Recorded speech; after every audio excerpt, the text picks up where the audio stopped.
le titre de cette série de messages, c'est Promesses de Dieu 2020. Et parfois, quand je commence une série de messages, je ne sais jamais où je vais finir. C'est comme ça. Je développe ça, je fais le schéma général, ensuite je commence à prier sur les pensées que Dieu me donne à travers un message, mais il faut y aller pas par pas et laisser Dieu nous guider. Donc, on m'en a dit depuis une couple de semaines, je sais que les dimanches n'ont pas été beaux, donc il y avait un manque de gens, vous ne pouviez pas vous déplacer comme vous vouliez depuis quelques semaines, donc vous avez manqué peut-être un petit peu le début de cette série de messages. On parle de promesses, et c'est un petit peu pour ça qu'on a commencé, comme on a commencé ce matin, parce qu'on voulait justement faire ressortir l'idée que la parole de Dieu est remplie de promesses. Et plus que vous lisez la parole de Dieu, plus que vous découvrez que ces promesses-là sont pour vous, qu'il y a des centaines de promesses qui sont faites, qui sont écrites, et le plus que vous lisez la Bible, la parole de Dieu, plus que vous allez la comprendre, plus vous allez dire « Wow, je ne savais pas que toutes ces promesses-là étaient les miennes. » Vous vous rappelez que je vous ai dit il y a quelques semaines que dans le Nouveau Testament, il y avait au moins 750 promesses. David Wilkerson a écrit un livre avec 866 promesses. Il s'est sûrement dit, va aller dans l'Ancien Testament. Non, il les a pris partout dans la Bible. Mais c'est juste pour dire qu'il y a des milliers de promesses dans la parole de Dieu. Je ne prendrai pas le temps de différencier les promesses à Israël, puis à nous, à l'Église et tout ça aujourd'hui. Mais même celles qui sont dites, données à Israël, si vous voulez, c'est des promesses qu'on peut quand même appliquer dans beaucoup de cas. Si on prend juste le temps de réfléchir au contexte, il y a un contexte culturel, quand Dieu parle à certains moments, il y a des choses qui se passent là, puis Dieu est en train de les diriger. Mais il y a toujours, moi je trouve qu'il y a souvent une application pour nous-mêmes dans notre vie personnelle.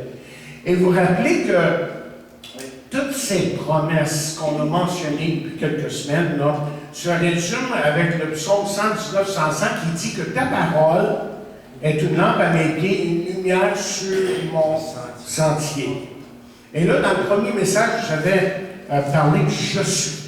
Juste le « je suis » dans Exode 3e chapitre, lorsque Moïse était devant le buisson ardent.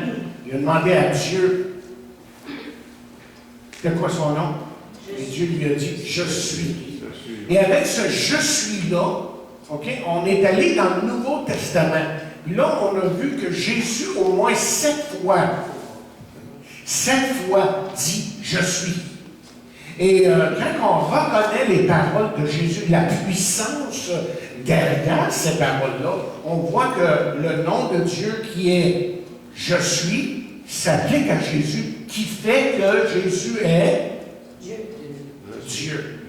Il a dit « Je suis le pain de vie, la lumière du monde, la porte, le bon berger, la résurrection et la vie, le chemin, la vérité, la vie et le vrai cep. » Mais il a pris le temps à un moment donné, dans le 8e chapitre de Jean, et le verset 58, je ne me trompe pas, c'est 53, où il dit avant qu'Abraham fût je suis. Évidemment, ça a confondu ceux qui étaient devant lui. Parce qu'il disait d'abord, notre Père, c'est notre Père. Nous, notre Père, c'est Abraham. Puis il s'en donnait à cœur joie que de répéter, notre Père, c'est Abraham. Et Jésus de leur dire, écoutez, si vous écoutiez, si vous preniez le temps de vraiment écouter Abraham et un autre tantôt, il utilise après la même logique, et si vous preniez le temps d'écouter Moïse, vous auriez reconnu qu'il parlait de moi, et que si vous croyez à leurs paroles, vous croiriez en moi. Et quand il leur a dit, quand Jésus a dit avant qu'Abraham fût « je suis », ça les a bouleversés au point qu'on voulu le tuer. Pourquoi est-ce qu'ils voulaient le tuer? Parce que ça faisait Dieu. Ça faisait Dieu pour le juste clair. quand tu disais « je suis », tu es en train de dire « je suis Dieu ». Donc pour eux, c'était un blasphème qu'un homme dit « je suis ». Et c'est très intéressant qu'on a vu, là ça me vient comme ça, penser qu'à un moment donné, les Juifs sont en train de parler entre eux, puis ils disent, j'en parlais à Harvard cette semaine, je me rappelle, j'ai dit que les Juifs on dit, c'est dans Marc, si je ne me trompe pas, il dit, c'est le fils, c'est le charpentier, et c'est le fils de Marie, et ses sœurs sont telles et telles et telles et telles. Puis quand j'ai commencé à examiner ce verset-là cette semaine, je me suis aperçu que c'était, on dit en anglais, un put down. Vous savez ce qu'on veut dire, un put down? Ça veut dire qu'on l'abaissait. Elle l'abaissait. Oh, c'est juste un charpentier, pas plus que ça, là. Puis ensuite, c'est même le fils de Marie. Et dans ce temps-là, on ne disait pas fils de Marie, on disait fils de Joseph. Et juste pour, tu sais, le dénigrer, là, on disait fils de Marie. Il ne peut pas être bien important, cet homme-là. Puis en plus, écoute, il y a des frères et des sœurs, tu sais. Il ne peut certainement pas. L'idée derrière ça, évidemment, c'était de dire, il ne peut certainement pas être le Messie. Voyons donc! Vous comprenez? Et toutes les tactiques et les paroles des Juifs étaient justement d'abaisser Jésus. Et vous reconnaîtrez toutes les sectes aujourd'hui abaissent Jésus. Toutes les sectes vont abaisser Jésus. J'écoutais quelque chose hier à propos d'une certaine évangéliste aux États-Unis, très connue évidemment, qui disait à un moment donné, elle dit, donc vous savez, c'est une elle, vous pouvez le chercher vous-même dans le dos, vous allez le trouver. Okay? Elle dit à un moment donné que quand Jésus est mort sur la croix, que Jésus a cessé d'être le Fils de Dieu. Wow. Donc quand Jésus est mort sur la croix, Jésus a cessé d'être le Fils de Dieu. Mais vous savez que cette terminologie-là, quand on disait que Jésus est le Fils de Dieu, Pierre lui a dit à un moment donné, quand Jésus lui a demandé, mais qui dit-on que je suis? Hein? Il dit, mais tu es le Christ, le Fils de Dieu. Et quand la terminologie là, est très importante parce que dire que Jésus est le Fils de Dieu, c'est de dire que Jésus sort de Dieu. Hein, Jésus, littéralement, dans le grec, c'est un petit peu ça. Il sort de Dieu, dans le sens qu'il provient de Dieu. Il est égal à Dieu le Père, égal à Dieu le Saint-Esprit. Il n'a jamais cessé d'être le Fils de Dieu parce qu'il est mort sur la croix. Mais c'est comme ça que subtilement, Joyce Meyer. Vous savez savoir qui? Joyce Meyer. Si vous voulez avoir de la fausse doctrine, écoutez-la. Ça peut être très, très bien certaines choses. Question de dépression, on va en parler aussi, puis vous encourager. Et des faux prophètes pour les dénoncer, mais les gens écoutent ça comme c'était toute la vérité. Quand on attaque littéralement des doctrines de base importantes, que Jésus soit allé en enfer. C'est une autre chose qu'on enseigne parmi ces gens-là. Que Jésus soit allé, après sa mort, en enfer. Il s'est battu contre Satan. Il a gagné contre Satan. Et Jésus est né de nouveau en enfer. Wow! Tu prends ça? Mais les autres, ils faufilent des versets là, dans la Bible. Puis, tu sais, ils jouent les mots. Puis ils disent, ben oui, c'est ça qui est arrivé. Jésus est né de nouveau. Jésus est le premier homme né de nouveau. OK, on va passer. On va passer. Mais c'est ça. C'est pour ça que quand vous écoutez l'Internet, quand vous écoutez YouTube, il faut avoir du discernement. Et ça va de pire en pire. Il y a tellement de fausses doctrines, des choses qui sont faussées, qui semblent vraies. Quand je vois, moi, 20 000 personnes dans un stade à quelque part qui est en train d'écouter un certain duplantiste aux États-Unis, puis que lui est en train de raconter comment il est allé au ciel 5 fois pour aller voir Jésus. Il raconte un petit peu le mercredi, là. Mais qu'à un moment donné, Jésus est venu le visiter et il dit, hey, t'as un bicycle à gaz. J'ai jamais essayé ton bicycle à gaz. Qu'est-ce que tu es en train? Tu sais, des affaires comme ça. Puis il raconte ça, lui, puis les gens, là, je suis sûr que beaucoup de chrétiens dans ça, n'avaient aucun discernement. Qui embarquent dans ça, puis lui, il dit, ben, Jésus a voulu faire un tour de bicycle avec moi parce qu'il aimait, tu sais, il n'a jamais expérimenté ça de sa vie, donc il dit, moi, il faut que j'essaye ça. C'est tellement loin, n'est-ce pas, de 1 Corinthiens. Regardez 1 Corinthiens 2:2. Parce que j'en ai parlé de ça l'autre semaine. Et dans 1 Corinthiens 2:2, c'est quoi le message de l'Évangile? C'est quoi? J'ai posé cette question-là la semaine dernière. C'est quoi l'Évangile? Il y en a qui pensent que être sauvé, autrement dit, c'est d'aller à l'Église. Mais je vais vous dire tout simplement que l'Église, ça ne sauve pas. Que c'est de prier. Vous pouvez prier toute votre vie, puis ça n'a jamais être sauvé. On peut faire toutes sortes de bonnes œuvres aussi, donner son argent et tout le reste, et jamais être sauvé. Parce que dans 1 Corinthiens 2:2, Paul dit, il résume sa pensée, il dit, car je n'ai pas eu la pensée de savoir parmi vous autre chose que Jésus-Christ et Jésus-Christ crucifié. Si on devait résumer l'Évangile, là, c'est que Jésus-Christ est mort sur la croix et Jésus-Christ a pris notre place sur la croix. Nous qui étions pécheurs, condamnés, on est des condamnés à mort, littéralement. Mais lui a pris notre place sur la croix en mourant pour nos péchés, en devenant notre substitut. Mais il n'est pas resté là, il n'est pas resté dans le tombeau, heureusement. Il est ressuscité. Et dans Romains 1er chapitre, regardez ce qu'on lit là au début, tout à fait, au début de Romains 1er chapitre, Paul dit ceci. Il dit, il s'introduit en disant, Paul, serviteur de Jésus-Christ, appelé à être apôtre, mis à part pour annoncer l'évangile de Jésus-Christ, ou l'évangile de Dieu, qui avait été promis auparavant de la part de Dieu par ses prophètes dans les Saintes Écritures, qui concerne son fils, né de la postérité de David selon la chair. Déclaré, ce verset-là est très important, verset 4. Okay? Déclaré fils de Dieu avec puissance, selon l'esprit de sainteté, par sa résurrection d'entre les morts, Jésus-Christ, notre Seigneur. OK, on va aller à notre deuxième point, justement, très vite, parce que j'ai fait ces points-là. Céline, on est rendu à contenu dans les Écritures. Quand on parle des promesses de la parole de Dieu, elles sont quoi? Dans les Écritures. Il faut, comme on a dit tantôt, être dans les Écritures. Et vous remarquerez au verset 2 de Romains 1, justement, qui dit qu'il avait été promis auparavant de quoi? De la part de Dieu. Dieu a parlé.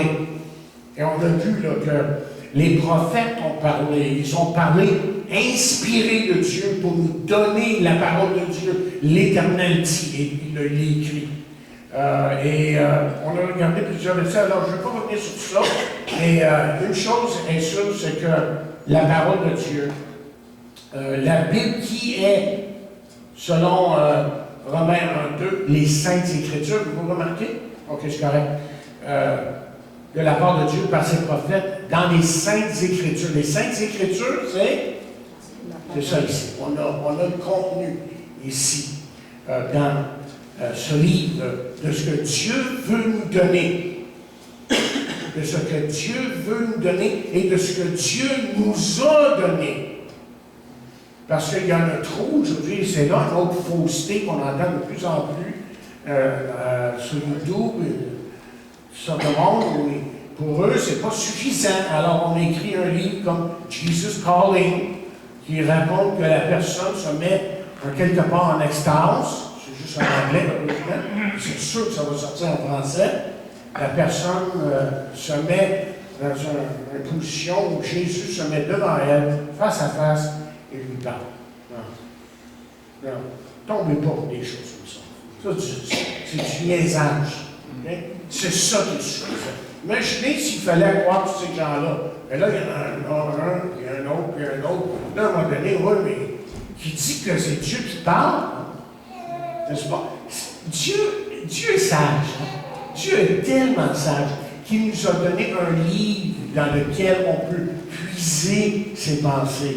Et comme un prédicateur disait dernièrement, plus que tu puises dans ce livre, plus que tu fais des recherches, que tu commences à vraiment comprendre le sens des paroles de Dieu, plus que tu vois, ça ne peut pas être autrement que des paroles divines, des paroles qui viennent de la parole de Dieu. Et là, on a vu dans 2 Timothée, on va lire, tout ce bien de lire ce verset-là, puis on va se limiter à ça parce que j'ai déjà parlé sur ce point-là.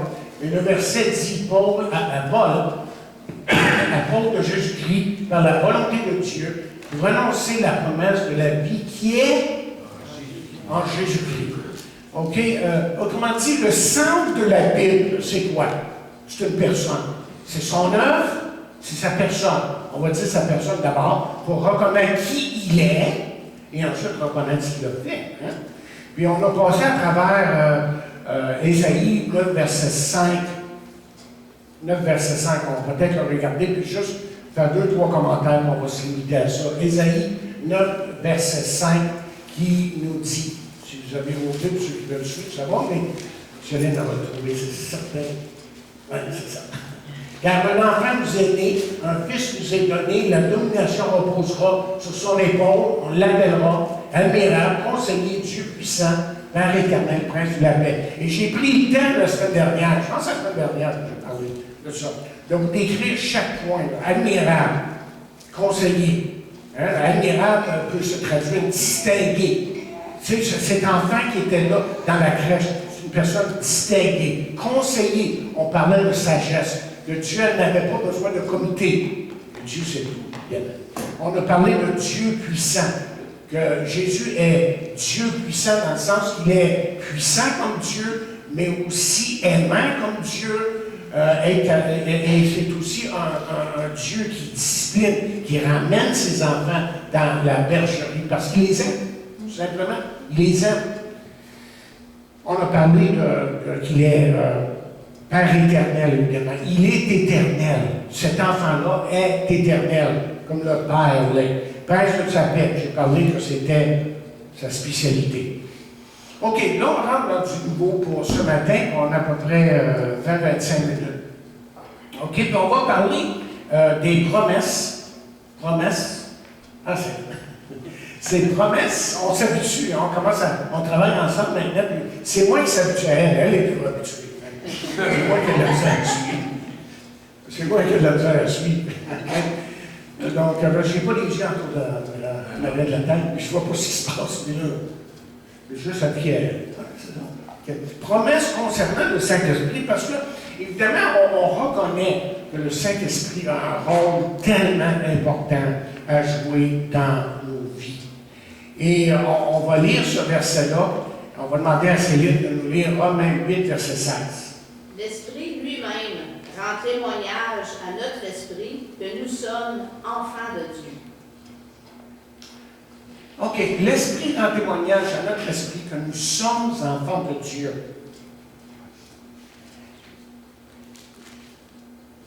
Peut-être que je dirais en commençant que c'est quelque chose ça, de plus grand que notre intelligence. C'est plus grand que toute la connaissance qu'on pourrait avoir. Parce que moi, je connais des gens qui ont une grande connaissance de la Bible, beaucoup de choses sur la Bible, mais qui ne connaissent pas Jésus. Et Jésus, évidemment, rencontrait des gens comme ça continuellement durant tout son ministère. On peut parler de Nicodème, les sacrificateurs qu'il rencontrait. Et Jésus leur expliquait les Écritures. Et souvent, ces gens-là, c'était évident qu'ils connaissaient les Écritures que Jésus leur partageait, mais ils ne connaissaient pas l'auteur de l'Écriture. Quelqu'un a dit ceci à propos de Romains 8, verset 16. Il dit, grâce à un instinct spirituel, le nouveau converti sait qu'il est un fils de Dieu. Le Saint-Esprit l'en assure. Autrement dit, quand on vient à Jésus-Christ, il y a un miracle qui se produit dans nos vies. Tout d'un coup, il y a une assurance qui prend contrôle de nos vies. puis là, petit à petit, on grandit, puis je l'ai vu. Écoutez, ça fait 45 ans que je suis dans le ministère, puis je l'ai vu dans le temps de personnes, je l'ai vu ici. Et surtout, ceux qui sont assidus à la lecture de la parole de Dieu dans leur vie quotidienne, ceux qui étudient, qui viennent aux études, qui viennent régulièrement le dimanche, je vois le changement qui a lieu dans leur vie, leur façon de penser change, leur conduite change. Parce que c'est pas juste une connaissance. Alors il dit, grâce à un instinct spirituel, le nouveau converti sait qu'il est un fils de Dieu. Le Saint-Esprit l'en assure. L'Esprit lui-même rend témoignage à notre esprit que nous sommes membres de la famille de Dieu. Et rappelez quand Dave Raleigh est venu il y a quelques mois de ça, je me rappellerai toujours de son message parce que c'était très pertinent. Il parlait de la famille de Dieu. Et on est une famille. C'est pour ça que quand quelqu'un part de nos rangs, ça nous blesse-tu? Absolument. Ça fait partie de vous. Vous faites partie de notre famille. On veut être là pour vous. On veut apprendre à s'aimer, à se pardonner. Parce que des fois, il faut se pardonner. On a tous dit peut-être une chose de trop. Ensuite, il dit, il agit en tout premier lieu au moyen de la parole de Dieu. Hein? Le Saint-Esprit, comment est-ce qu'il travaille dans nos cœurs, dans nos vies? Okay? Bien, peut-être faut-il tout de suite référer à Romains 10. Il y en a qui connaissent le texte 10-17. Romains 10-17. Ainsi, la foi vient, ce qu'on entend vient de la parole de Christ. Je vous dis, mettez votre nez dans la Bible, ça va changer votre vie, votre façon moi, je me rappelle à Hawkesbury surtout. Ma femme m'a dit, parle pas trop d'Hawkesbury. J'ai passé 16 ans là. Je ne peux pas faire autrement que d'avoir vécu des jours de beau. On a commencé un petit groupe de 5 personnes. C'est devenu une église. Aujourd'hui, l'église va très bien. J'ai parlé à quelqu'un là-bas. Mais je me rappellerai toujours au début quand on commençait. Tu avais ce que j'appelais à un moment donné les 3 mousquetaires. Les 3 mousquetaires, c'était le seul denturologiste dans la ville. Il y avait celui qui avait une compagnie d'assurance, pas juste assurance vie, courtier, le plus gros dans la ville, ça s'appelait comme ça. Et puis le vice-président des finances de l'État. Il venait. Puis ces hommes-là, au début, vous savez quoi? Ils ne savaient rien. Quand vous dites qu'ils ne savaient rien, là, mais ils étaient assidus aux études. 1h30 chaque semaine, dans la semaine, ils étaient toujours là. Je les ai vus transformer. Aujourd'hui, Serge, que vous avez rencontré il n'y a pas longtemps, vous rappelez Serge, il est venu ici. C'est lui qui fait l'étude dans la semaine maintenant à son église. Alors, ils sont grandis, ils sont devenus des enfants, des anciens. C'est pas venu du jour au lendemain, ça. Ça, c'est quelque chose qui se produit au fur et à mesure que vous plongez vos regards dans la parole de Dieu, puis vous dites, Seigneur, ouvre mon cœur, fais-moi comprendre ta parole. Et vous ne comprendrez pas tout du jour au lendemain. Moi, je suis toujours en train d'apprendre de belles choses.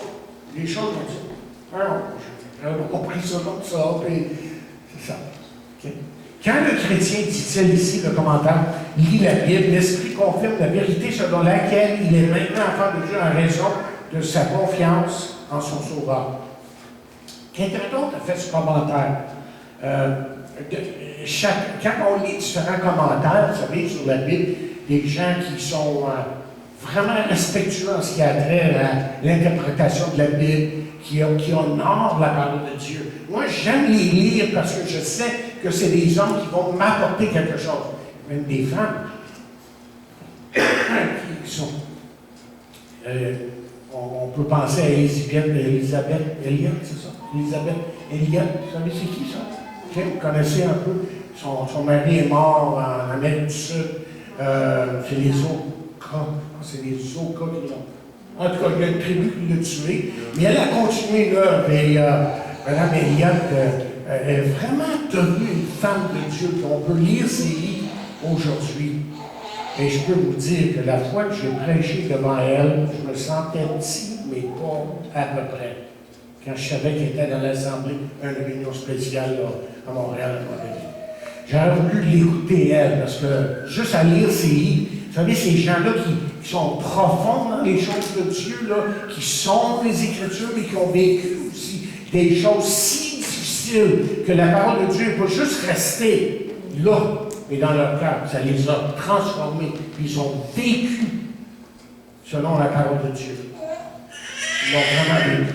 Il dit, dans un autre commentaire, il dit, dans la culture romaine, pour qu'une adoption soit reconnue légalement, il fallait que 7 témoins honorables attestent sa validité.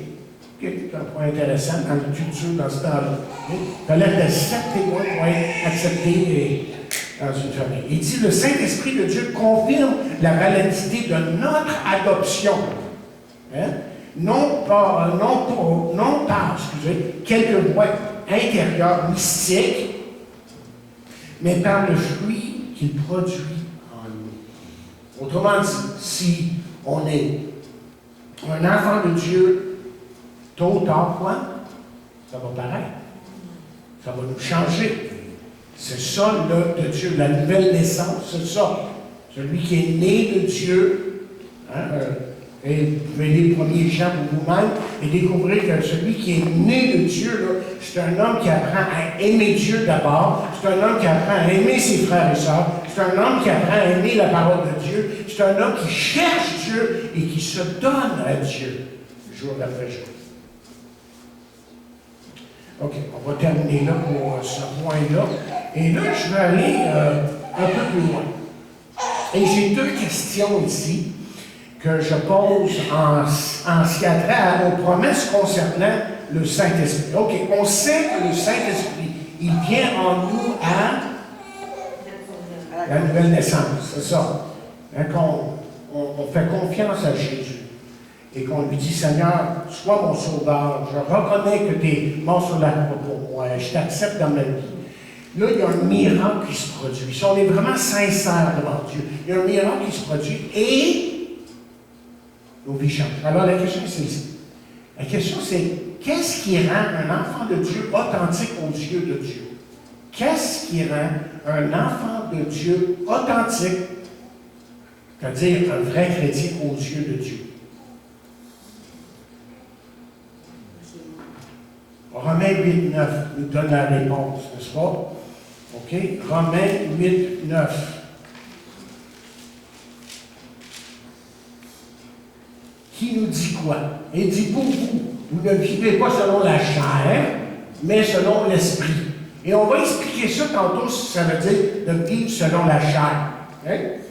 Mais selon l'esprit. Si du moins l'esprit de Dieu habite en vous.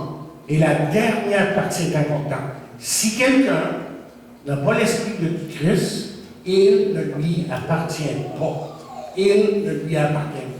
Qu'est-ce qui identifie, qu'est-ce qui démontre, si vous voulez, à Dieu que nous sommes son enfant? Le Saint-Esprit. Dieu, il sait s'il réside en nous, n'est-ce pas? Ça suffit pour lui. Il sait que le Saint-Esprit est en nous et que maintenant, le Saint-Esprit, comme on va voir, je ne sais pas si ça va être cette semaine, que le Saint-Esprit est là en permanence. En tout cas, pour faire une histoire courte, laissez-moi juste vous lire quelque chose ici tiré d'un autre commentaire. Il dit, l'Esprit de Dieu vient résider en chaque personne qui a confié en Jésus-Christ. OK, ça, on l'a établi. Lorsqu'il n'y a aucune preuve, et ça, c'est important, et vous allez deviner qui a écrit ces paroles-là. Lorsqu'il n'y a aucune preuve de sa présence par le fruit qu'il produit, on n'a aucun droit légitime d'affirmer appartenir à Christ, que cette personne-là appartient au Christ, que Christ est son sauveur et Seigneur. Est-ce que vous saisissez ce qu'on dit là? Okay? C'est clair pour vous, là, je relis. Lorsqu'il n'y a aucune preuve de sa présence par le fruit qu'il produit. Et quel est le fruit que le Saint-Esprit produit en nous? Galates 5, 22, 23. Galates 5, 22 et 23. Et la réponse, évidemment, évidente. Et quand on regarde la parole de Dieu, on s'aperçoit que la parole de Dieu est tellement précise sur tous les cas, si vous voulez. Alors, dans 5, 22, nous lisons, mais le fruit de l'esprit, c'est quoi? C'est l'amour. C'est l'amour, la joie, la paix, la patience, la bonté, La bénédicité, je n'aime pas ce mot-là, je ne sais même pas ce que ça veut dire. Bénédicité. C'est l'amour du bien. L'amour Du bien. L'amour du bien, ok, merci. La fidélité, la douceur, j'ai sûrement lu ça cette semaine dans une autre traduction, c'est pour ça que quand je réalise qu'on l'a soutiré avec cette version-là, ça ne dit pas grand-chose. Alors, la fidélité, la douceur, la tempérance, ok. La maîtrise de soi. La tempérance, vous allez lire dans la traduction, c'est la maîtrise de soi. Alors, ce qu'il est en train de dire ici, John MacArthur, vous l'avez deviné sûrement, il dit, si ça, c'est pas évident, là, on n'a pas à affirmer que la personne est un enfant de Dieu. Mais c'est sûr que vous et moi, on ne peut pas se promener comme Jésus l'a fait, lui, puis regarder certains qui contestaient surtout son œuvre et tout ce qu'il disait. Il dit, vous avez pour père le diable. Wow. C'est pas notre job, ça. C'est pas nous autres qui vont se promener et commencer à dire, toi, t'es ici, t'es ça. Ça, c'est parce que Jésus, évidemment, avait quelque chose en lui, OK, et on va en parler plus tard. Il y avait quelque chose en lui qui faisait qu'il pouvait dire de telles choses. On ne pouvait pas se jouer de lui. Si tu étais un hypocrite, là, il te le disait en pleine face. N'est-ce pas? Il le disait en pleine face. Il y a même un chapitre dans Matthieu 24, autour de là, 23, 24, je pense que c'est 23, où il dit malheur à vous, mais c'est tout ce qu'il dit. Il commence chaque verset en disant ça, malheur à vous. Parce que ces gars-là, ça les plus hypocrites. Oh, il y avait la belle robe religieuse, puis il faisait les prières au coin des rues à part de ça. Au coin de chaque rue qui passait, il y avait là, les gens le sont spirituels. Mais Jésus connaissait leur cœur, hein? Et Jésus les a rejetés. Mais heureusement qu'à travers ça, il ne faut pas tout voir négatif, là, puis je ne veux pas être négatif. C'est que même parmi ces gens-là, il y en a qui ont cru. Il y en a qui sont venus à Jésus. On parle des religieux du temps de Jésus. Les pharisiens, les sadducéens, les autres, les scribes et bien d'autres. Ils sont venus à Jésus, mais pour beaucoup d'entre eux, on gardait silence. On ne faisait pas voir qu'on aimait Jésus, puis qu'on croyait en lui. C'est plus tard, lorsque les choses sont devenues plus difficiles, lorsque Jésus a commencé à vraiment être rejeté, on a voulu le crucifier. Là, quelques-uns, comme Nicodème, entre autres, ont commencé à parler, dire, une minute là, faudrait-il pas qu'il y ait un procès juste au moins? Il dit ça à peu près comme ça, là, pas comme ça qu'il dit, mais l'idée est là, écoute, avant qu'on le condamne, faudrait bien avoir tous les faits, mais évidemment, la méchanceté de ces hommes-là était tellement grande qu'ils l'ont crucifié sans savoir vraiment pourquoi. OK, qu'est-ce qui rend un enfant de Dieu authentique aux yeux de Dieu? C'est le Saint-Esprit. Mais là, l'autre question qui est aussi importante, c'est qu'est-ce qui rend un enfant de Dieu authentique aux yeux des hommes? Ah! OK, mais là, pour une réponse à ça, il faut aller dans Jacques 2. OK, dans Jacques 2, verset 26. Dans Jacques 2, verset 26, là, vous avez votre réponse. Et le chapitre 2 de Jacques a été...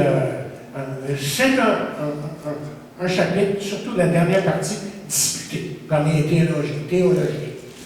Mais qu'est-ce que l'apôtre... Qu'est-ce que Jacques est en train de dire? Hein?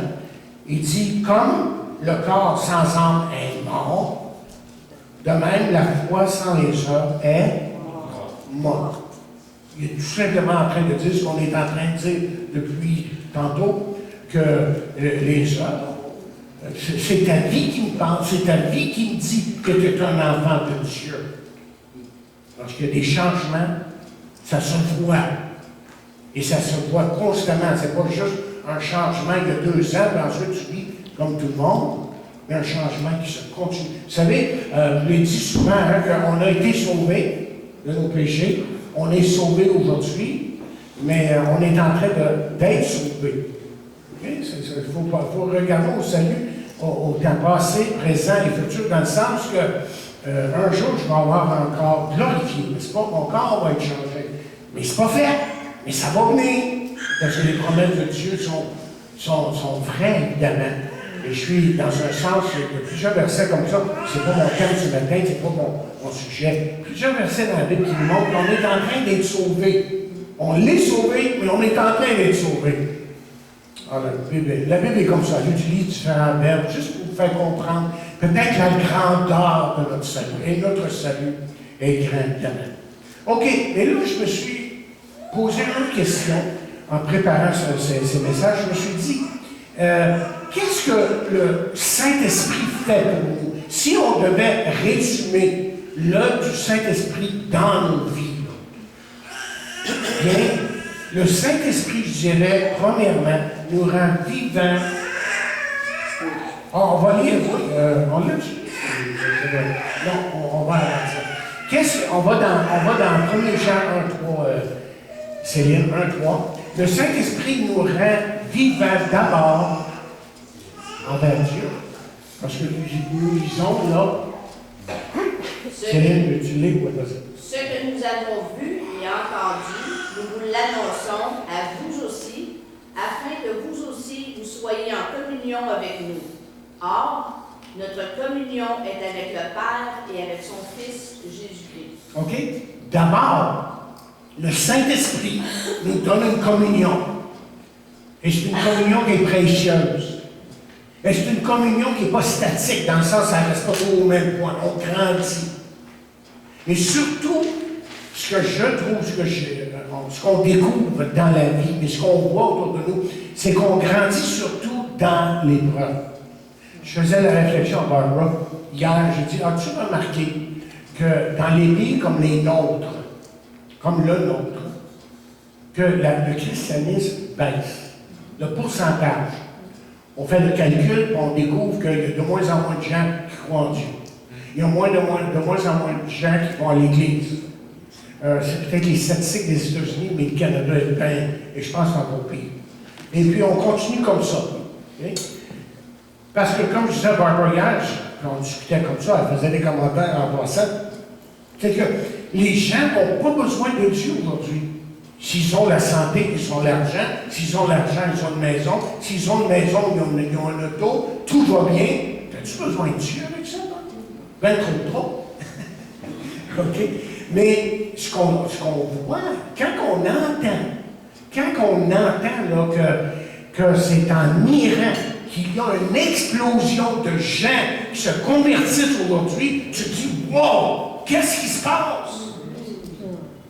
Parce que Dieu est en train d'agir à travers les épreuves. Hein? Ces gens-là souffrent, ils n'ont rien. Leur vie tient par un fil. Si le moindrement ils parlent de Jésus, ils passent. Qu'est-ce qui fait qu'en Chine, que c'est un autre pays où l'Évangile explose littéralement? Bien, l'épreuve. Les gens n'ont rien et les gens vont à l'Église, se convertissent, entendent la parole. Mais je pourrais continuer comme ça. Mais d'abord, le Saint-Esprit nous emmène une vraie communion. Moi, j'ai une communion avec ma femme. Et je peux vous dire qu'en 45 ans de mariage, qu'on a appris à se connaître, n'est-ce pas? On pensait se connaître au début. Mais là, je la connais. Puis là, je l'aime. Là, je l'aime encore plus. Oui. Mais il y a eu des temps plus difficiles, il y a eu des questionnements, il y a eu toutes sortes d'affaires, on s'est dit, ouais. OK. On s'est mis devant Dieu, puis ensemble, et séparément, et Dieu a fait son œuvre, et on apprend de plus en plus à s'aimer. Donc, ça, c'est le résultat d'avoir. C'est la même chose avec Dieu. Quand on a une vraie communion avec lui, on apprend des choses. C'est pas trop facile parce qu'il nous parle fort des fois. OK, deuxièmement, le Saint-Esprit nous rend vivants avec ou pour nos frères. Dans 1 Jean 4,20. 1 Jean 4,20. Et vous savez que l'épître de Jean, c'est un épître qui est en train de décrire celui qui est né de Dieu. Et ça, c'est l'expression que Jean va souvent utiliser. Il est né de Dieu. Puis s'il est né de Dieu, il aime Dieu, il aime son frère, il aime la parole, il ne pêche pas, il va continuer comme ça. Si quelqu'un dit « j'aime Dieu et qu'il haïsse son frère, c'est un menteur. Car celui qui n'aime pas son frère qu'il voit, comment peut-il aimer Dieu qu'il ne voit pas? Ouais, hey, c'est fort ce qui est dit là. C'est fort. Parce que faut se rendre compte que c'est facile de dire j'aime Dieu. Hein, tellement facile de dire aux gens j'aime Dieu, mais en réalité, comment est-ce qu'on va le prouver? Comment est-ce qu'on va prouver, excusez, qu'on aime vraiment Dieu? C'est en aimant nos frères. Et je sais, on passe tous par des épreuves. Il y a des gens qui nous ont fait du mal. Il y a des gens qui, d'une façon délibérée, ont parlé dans notre dos, nous ont abaissés, ont dit des mensonges même. Mais qu'est-ce qu'il faut faire, non? Il faut pardonner et continuer à aimer. Et le reste, le laisser entre les mains de Dieu. Mais ça nous donne à aimer nos frères et à apprendre à sa part. Et ça s'apprend. Et je disais justement à quelqu'un hier, j'ai dit, tu sais, aimer, ça s'apprend, ça. Tu ne peux pas juste dire j'aime. Non, ça s'apprend.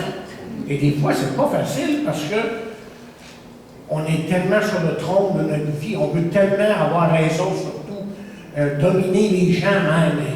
Mais les aimer, ça veut dire des fois d'être quoi? Patient. Hein? On a juste à passer dans 1 Corinthiens 13e chapitre, c'est d'être patient, pas patient à attendre l'autobus, mais patient avec les gens. C'est de ça qu'il parle. Être bon, hein? Être bon, ça veut dire d'être un encouragement envers notre prochain. Ça, c'est d'aimer notre prochain. Et on pourrait continuer ainsi de suite. Mais troisièmement, le Saint-Esprit, lui, il nous rend vivants pour le monde. Et là, on va aller dans Matthieu 28, verset 19, le grand verset de la commission que Jésus a laissée à son Église. Comment dit, Jésus a dit, allez, faites de toutes les nations des disciples, les baptisant au nom du Père, du Fils et du Saint-Esprit. Alors, nous, en tant qu'Église, on a un mandat. C'est pas de rester à l'intérieur de ces murs, mais d'aller de l'avant pour que les gens autour de nous puissent connaître Jésus-Christ. Et Paul, lui, a dit dans Romains 1,16, il était tellement, il sentait que son mandat était tellement fort sur lui, qu'il a dit, je n'ai point honte. Je n'ai point honte de l'Évangile, c'est une puissance de Dieu pour le salut de quiconque croit, juif premièrement, puis du grec. Et là, je ne prendrai pas le temps d'expliquer le verset, mais pour lui, là, lorsqu'il annonçait la parole de Dieu, bien, il savait que Dieu était en train de travailler dans le cœur des gens qui écoutaient. Moi, je suis juste un porte-parole, mais je sais que l'effet véritable qui se fait dans le cœur d'un homme, c'est le Saint-Esprit qui le fait. Moi, je suis juste un porte-parole, c'est tout ce que je suis. Mais j'aime 2 Corinthiens 5, 14. Je vais vous regarder 2 Corinthiens 5, 14. Et dans 2 Corinthiens 5, 14, il dit ceci. Et là, pensez, rendu là où il écrit ces versets-là, il est probablement, possiblement à Rome, peut-être même en prison. Je ne me rappelle pas exactement s'il était en prison, mais il s'en allait vers là, en tout cas, selon ce qu'on dit de Corinthiens. Et puis, il vient de passer, lui, par toutes sortes de choses. Et puis, il était quelque peu découragé des fois. Tu sais, on pense à Paul, tu sais, comme étant une personne. Tu sais, Paul, il n'y a rien qui touche à moi. Avec la pince, va aller dans 2 Corinthiens, je pense que c'est le 11e chapitre. Là, il vous décrit toutes sortes d'épreuves qu'il vit au point où il a peur de perdre la vie, tout simplement, parce qu'il annonce l'évangile de Jésus-Christ tellement que c'est difficile, qu'il est persécuté. Mais il continue à dire, car l'amour de Christ nous presse, parce que nous estimons que si un seul est mort pour tous sont donc morts. L'amour de Christ nous presse. Moi, j'ai fait ressortir quelque chose ici que je voulais peut-être vous lire. Ça vaut peut-être la peine quand je lis certains commentaires, je trouve ça tellement édifiant à certains moments, je me dis, tiens, pourquoi le garder pour moi? Peut-être juste lire certains paragraphes, c'est mieux que ce que je peux dire. Et des hommes de Dieu qui écrivent quand d'autres, ils disent, aucun de ceux qui étudient la vie de l'apôtre Paul ne peut manquer de s'interroger sur les raisons qui ont poussé cet homme à servir le Seigneur d'une manière si infatigable et désintéressée. Dans cette section, qui constitue l'une des plus importantes de toutes ces lettres, l'intéressé donne sa réponse. Pourquoi est-ce que je peux continuer? C'est l'amour de Christ. J'aime tellement mon Sauveur que je veux le donner aux autres. J'aime tellement mon Sauveur. S'agit-il de l'amour de Christ pour nous ou de notre amour pour lui? Il ne peut être question que de son amour pour nous. La seule raison qui nous pousse à aimer, c'est qu'il nous a aimés le premier. C'est son amour qui nous presse, nous pousse de l'avant, comme une personne entraînée par le flot des acheteurs dans les magasins aux approches de Noël. En contemplant l'amour merveilleux que Christ lui a témoigné, Paul ne peut faire autrement que d'être entraîné au service de son merveilleux Sauveur. En mourant pour tous, Jésus s'est présenté comme notre substitut. Lorsqu'il est mort, tous sont morts en lui. Et là, on parle des enfants de Dieu. Lorsque Christ est mort, dans un sens, moi, je suis mort à mon ancienne vie, Romains 6. Okay? Je suis mort à moi-même. Et du même que le péché d'Adam est devenu le péché de toute sa descendance, ainsi la mort de Christ est devenue celle de tous ceux qui croient en lui. L'œuvre de Dieu, vous savez, c'est quelque chose de grand. Et je vais terminer avec le fait que le Saint-Esprit fait la vie. J'ai dépassé mon terme. Mais je vais terminer avec ça, donc je sais que je vais terminer là. Le Saint-Esprit fait la différence. Laissez-moi vous dire, le Saint-Esprit, je répète, fait la différence. Et dans Romains 8e chapitre, versets 6 à 9, on lit ceci. Romains 8e chapitre, versets 6 à 9. Et l'affection de la chair, c'est la mort, tandis que l'affection de l'esprit, c'est la vie et la paix. Car l'affection de la chair est inimitié contre Dieu, parce qu'elle ne se soumet pas à la loi de Dieu et qu'elle ne le peut même pas. Or, ceux qui vivent selon la chair ne sauraient plaire à Dieu. Pour vous, vous ne vivez pas selon la chair, mais selon l'esprit, si du moins l'Esprit de Dieu habite en vous. Si quelqu'un n'a pas l'Esprit de Christ, il ne lui appartient pas. Ok, ça, on a lu ça souvent, ce verset-là, mais vous voyez là, dans ce verset, il est clair là, et tout le chapitre 8, en fait, c'est le chapitre de l'Esprit. Je parle de l'Esprit de Dieu, là, tu sais. On vit en lui. Et quand on vit en lui, on réalise d'abord le salut qu'il nous a donné et la grandeur de ce salut-là. Et ce qui ressort évidemment dans Romains, évidemment, c'est la justification. La justification veut dire tout simplement déclarer non coupable. Okay? Une fois que je viens à Christ, moi qui plein de péchés, Dieu me regarde et dit, écoute, je ne vois plus tes péchés, je vois la perfection que Christ t'a donnée. Hein, ça, c'est la justification. Puis là, il défile toute son affaire dans Romains 8 pour nous faire comprendre que maintenant, on a le privilège, nous, en tant qu'enfants de Dieu, de vivre en lui. Vous vous rappelez, j'ai noté la semaine dernière que le mot en lui, le terme en lui dans Éphésiens 1, premier chapitre, revenait au moins 6 fois. Hein? Et on est en lui. Et parce qu'on est en lui, il y a cette possibilité de vivre dans la puissance de l'esprit et de vivre loin des choses de la chair. C'est quoi ça, les choses de la chair? Dans Galates 5, 16 à 19. Galates 16, 16 à 19. Qu'est-ce qu'on dit là? Il dit, marchez selon l'esprit et vous n'accomplirez pas les désirs de la chair. Là, on parle de quelque chose qui... On ne parle pas de cette chair-là nécessairement, là, mais de quelque chose qui est indisible, qui peut dominer nos cœurs, nos esprits. Car la chair, c'est quoi? Des désirs contraires à ceux de l'esprit. Et l'esprit en a contraire à ceux de la chair. Ils sont opposés entre eux afin que vous ne laissiez, vous ne fassiez pas ce que vous voudrez. Or, les œuvres de la chair, c'est quoi? C'est l'impudicité, l'impureté, l'idolâtrie, la dissolution, la magie, les inimitiés, les querelles, les jalousies, les animosités, les disputes, les divisions, les sectes. Et là, on en parle. Tout ce qui est négatif, on va dire, qui ne vient pas de Dieu, ça, c'est la chair. Et si c'était pas, autrement dit, du Saint-Esprit en train d'agir dans ma vie, je serais voué à ça. Je ferais ça sans y penser même. Mais avec l'Esprit de Dieu, là, ça change. Là, je commence à réfléchir. Non, c'est pas la voie à apprendre. Et la voie à apprendre, évidemment, c'est le fruit de l'Esprit, c'est l'amour. Et tout ce qu'on a. Ouais, on va le lire. Le fruit de l'Esprit, c'est l'amour, la joie, la paix et tout le reste. Toutes ces choses-là deviennent une réalité dans la vie de celui qui place sa confiance en Jésus-Christ. Donc, on a, en terminant, la promesse du Saint-Esprit. Et le Saint-Esprit, comme on va voir la semaine dernière, je vais continuer à vous parler de ça, là. Le Saint-Esprit est là pour résider en nous éternellement.